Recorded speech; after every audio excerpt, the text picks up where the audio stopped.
tribunal natin. Ito naman si Sir Salvarios, ito naman dati NP. Ang Madrid, nandun ngayon pumasok. Ito naman yung mediation board. So dito nagsama-sama ang mga committee na involved dun sa investigation, sa office, no?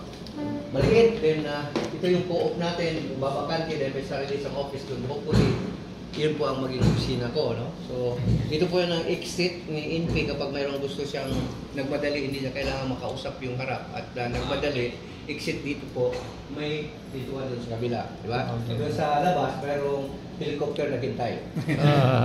Joke lang, ha? So, ako po na ang tourist guide nyo. So, dito tayo labas. Ito kasi Sharon, siya ang overall. Lahat ng Kita ngayon kami. Tinuturo kami sa National Office ng Hills.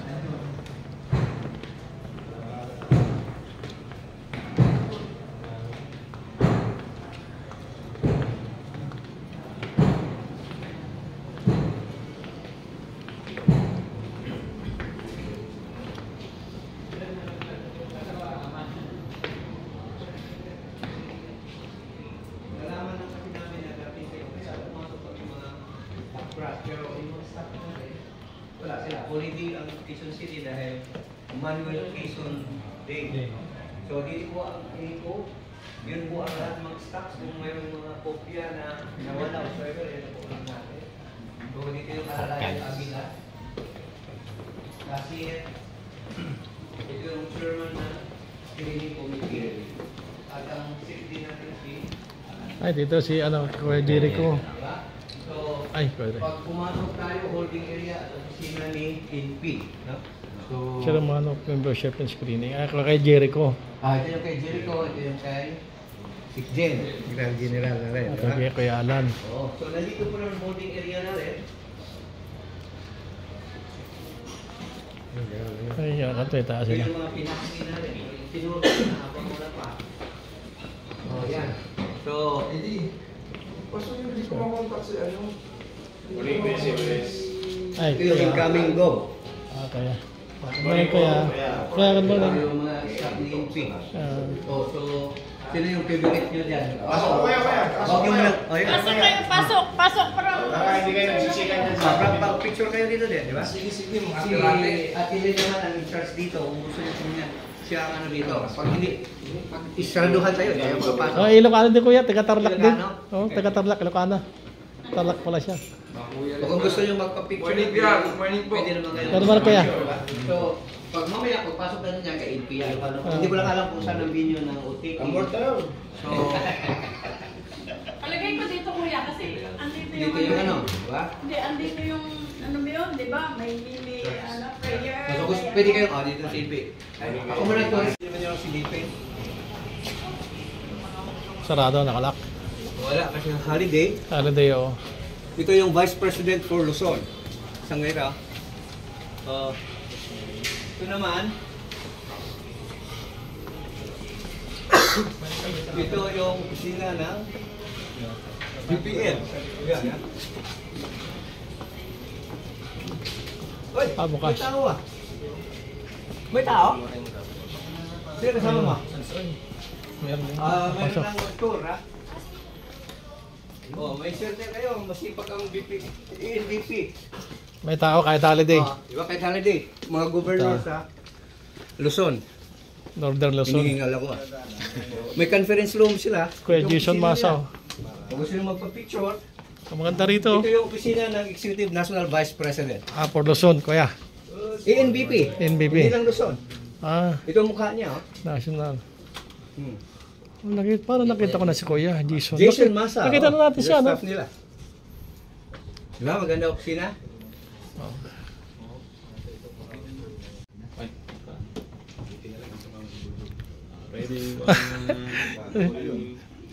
Lilipad to, ginawa tatat kay Bulldog. Sa pa kaya? Jason. Jason Masa, ANBP. Group tayo, group. Group tayo, group. Group kayo. Group. Kasama si Pangasinan pa. Si KNP. Sige, sige. Uupo lang Doon, ako. Doon pagano. tayo sa likod. Sige. Ay, ako po si...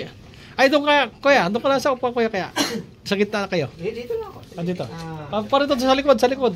Bakit ikaw Si ano na ususan natin? Pag-iusan. Yung sarili mo. Yan ang tanong mamaya. Care, yung mga anak ng award. So, lahat yung sa taas, okay naman. Pagbaba mo kasi dito, mayroong mga artista dito na nag-workshop. Kasi ano to, Octo Arts Building. Alam mo yung film? Diba? Yan naman ang nagsasayaw, workshop. Sa film industry.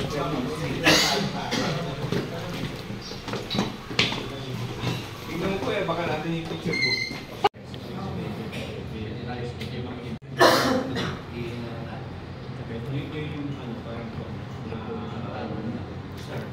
Hihintay na lang kami ng induction kay Kuya NP De Los Santos.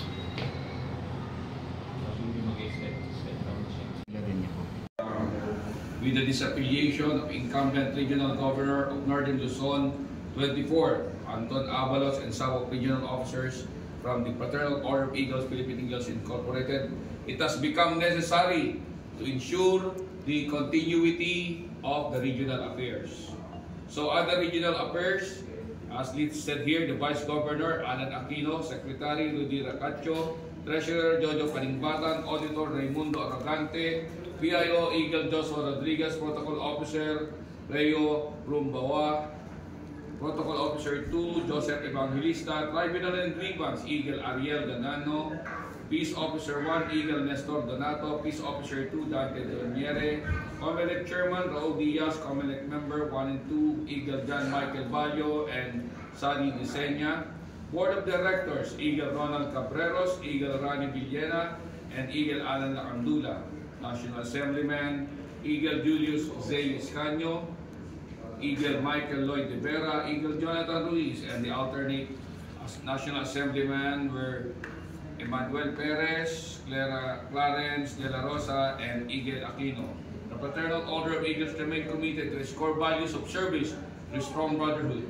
Let us continue to uphold principles during the transitional period issued this 19th day of August 2024, signed by yours truly and approved by National President Eagle Ronald De Los Santos.